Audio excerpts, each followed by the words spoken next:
Alrighty boys, welcome back to another step-by-step video, and as per usual guys, we're going to go ahead and start with a bunch of C4 clips to start. Now this first one's going to be over on Consulate on the basement. We're going to go ahead and nitro for the default hatch. Once they start opening it, a lot of people will just simply back up into your nitro cell. This next one's going to be over on Oregon. It's going to be for the top of the main staircase underneath the default camera.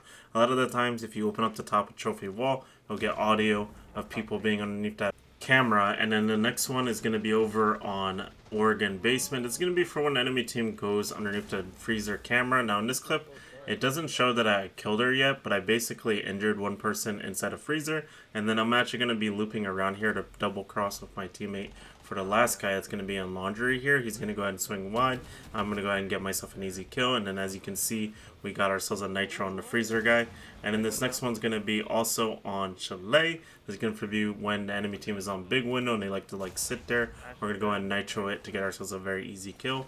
And this one I feel like is a little bit more difficult because it requires like a little bit more lineup practice.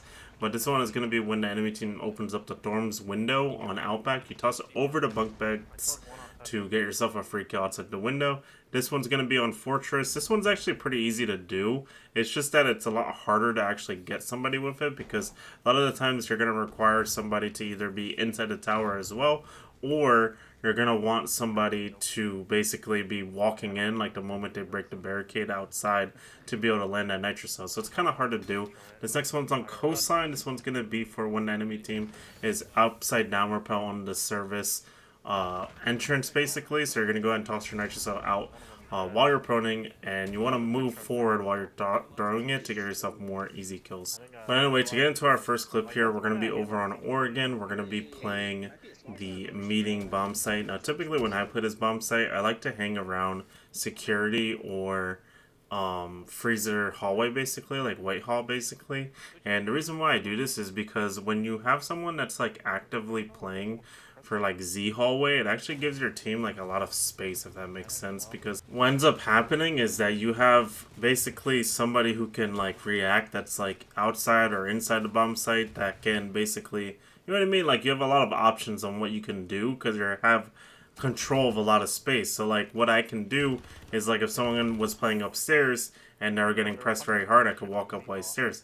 Now for this specific round, I'm going to whiff on a camera, so I'm going to end up just dropping. And they also broke my barbed wire by Z hallway, which tells me that they're going to probably push aggressively for Z hallway like very soon here, like Z hallway from lobby side. So what I want to do in this position is I want to go ahead and rotate back into the bomb site here, so that way I can take like a different angle to basically protect security. And one of the angles that I like to play is this one right here, where you peek through the meeting rotate to the security rotate to the doorway for freezer. Or for security, excuse me. And we basically just hold this angle with an ACOG here, and it's really strong. The enemy team is like, it's very hard for them to be able to contest this angle. So we're just going to go ahead and hold this angle, and you're going to see here that someone's going to go ahead and swing aggressively. I'm going to go ahead and get myself a freebie through the double reinforcement. And then as I rotate over here, I'm going to go ahead and rotate towards the kitchen doorway to get myself another new off angle. But they're going to actually open up the barricade behind me. And in this position, as far as all he has to do is really pre-fire me, but all I do there is I just go back and forth. I already hit him once, so I just had to hit him one more time. So all I'm trying to do there is just shuffle step a little bit, just so that way he can't like easily predict where I am and get a free kill onto me. And then right here, again, once again, we're just holding a cover cross angle through security, through the rotate, and we're going to go ahead and injure Ace here while he tries to finish off my teammate that's down on the rotate here. Once it's a 3v1 position, it's actually really easy to play. Our Warden is down on the rotate here, so all we do is wait for a knock to walk up to shoot the Warden, and then we go ahead and pop up out of cover to get ourselves an easy kill and secure the round. But in this specific round, what ends up happening is the knock actually ignores us inside of sight, and he ends up actually pushing the bandit that's off site, and so he's going to go ahead and get that kill and secure the round.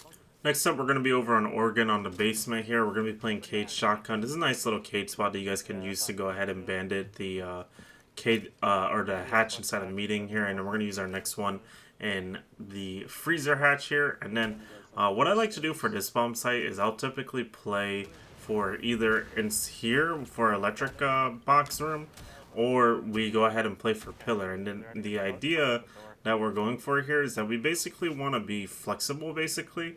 One of the things that you guys should realize when you're playing this game is that the people that have ACOG, so like Sentry, Cade, Goyo, like all of those operators are like really like valuable, if that makes sense, because what you can do when you have an ACOG is you can take a lot longer gunfights.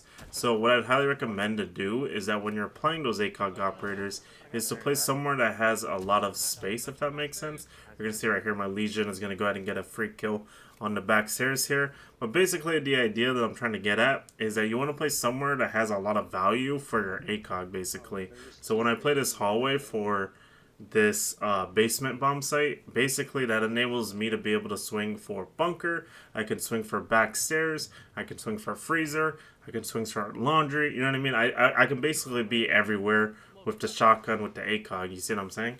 And basically all you're doing for the most part is just waiting to see what your team needs help on. So like for example in this round, the enemy team is going to be pushing for freezer, they're going to be pushing for laundry, and they're going to be pushing for bunker. So in this position, I'm basically playing somewhere where I can help for all four of those directions. So you're going to see here, there's one guy that's going to be inside of my freezer. I'm getting audio for him right now, and I know he's crouch walking up right now. So what I'm going to do here is instead of staying right there and getting pre-fired, I'm going to go ahead and rotate to the hallway and then hit a pre-fire onto him to kill the floors in this position.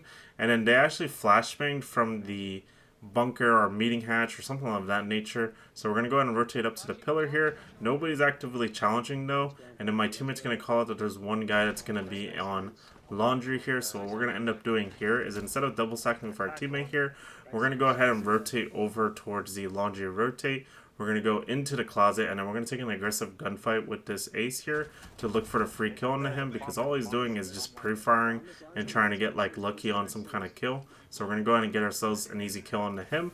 Now right here, my Goyo is going to get too hyper aggressive and die to Habana here. So we're going to swing aggressively to get ourselves a very easy refrag, and then the last guy in this position is going to go ahead and be in freezer here. We're going to go ahead and just walk up here. We're going to crouch walk up, and then we're just going to go ahead and swing aggressively because the last guy in this position is just baiting and trying to look for an easy kill on somebody, but he overswings a little bit too much. So we're going to go ahead and get an easy kill on him and secure the round. The next up, we're going to be over on Night Haven here. We're going to be defending the storage bomb site. If you guys ever play in like high champ lobbies, you know this bomb site's actually a lot better than what people give it credit for. It's at least a lot better than kitchen bomb site, but the main idea that you want to do when you're playing for this bomb site, in my opinion, is to play for the like lurks, if that makes sense. Like this bomb site's like a very strong like lurk bomb sites. What I like to do is I like to play on the first floor, and I like to roam around and look for the lurk place. So like for example here, the enemy team is pushing for the exo staircase. So what I'm going to do is I'm going to go ahead and hop on this pool table. I'm just going to swing it aggressively for the exo staircase here and get myself a very easy kill. And then after I go ahead and get that kill, I'm going to go ahead now and I'm going to go ahead and just kind of chill here. In the moment I thought somebody else was going to be inside a kitchen here, but my teammate calls out that there's nobody inside a kitchen, so I'm going to go ahead and get on cameras here. Right here I'm actually going to get audio that someone's outside the storage window droning right now. So what I'm going to do is I'm going to go ahead and rotate into storage here. We're going to go ahead and try to kill this drone. I'm going to end up whiffing on this drone. So what I'm going to do here is I'm going to go ahead and respond to one of my other teammates callouts that they're pushing the warehouse doorway. I go and try to go for a nitro play to try to get rid of that guy that is on the warehouse doorway, but unfortunately I'm not going to be able to land the kill on him.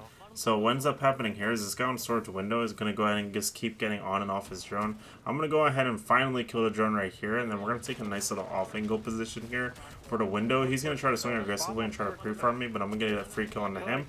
And then right here, they're going to go ahead and open up vert above me, but one of the things about the vertical for this specific part of IT is that when you're like on IT, basically what ends up happening is you have to like basically show your whole body to be able to peek storage from the position that I'm playing in, basically. So what ended up happening there is that when that ram opened up to vert, she basically fully exposed her body to me. So I'm able to just go ahead and shotgun her down to get myself a very easy kill. And then in the 3v2 position here, I ended up getting picked up by one guy cargo hallway. Unfortunately, my teammate did call that out for me, but I unfortunately just missed it. And then right here, all I'm doing is I'm trying to tell my teammates that the last guy doesn't have the diffuser, because we killed one of the guys that had the diffuser outside of the window in this position, so I'm trying to tell them to not peek. Unfortunately, one of my other teammates does end up peeking, but it didn't matter because our other teammate ended up staying alive, and then we secured the round.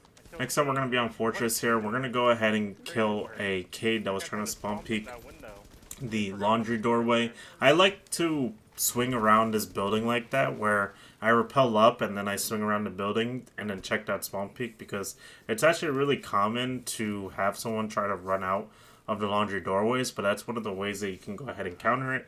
And then what I like to do personally is I like to open up the window for tower in this position, so that way I can peek down the hallway next to games, because a lot of people, again, will like to try to play in that hallway to try to look for like easy kills on people who try to drop the tower, basically. So what I like to do is get on this window, so that way I basically prevent my teammates from getting picked off, basically, is the idea. And then in this position, we're going to go ahead and drone. We're going to go ahead and see that there's no bandit trigger on our single wall here. So what we're going to do now is we're going to go ahead and thermite open the single wall in this position. And then we're going to go ahead and just back up. We're going to give the diffuser over to our Monty. We're going to thermite open the wall. And then we're going to go ahead and drop the hatch at the same time as the wall getting opening to mask the audio of us dropping.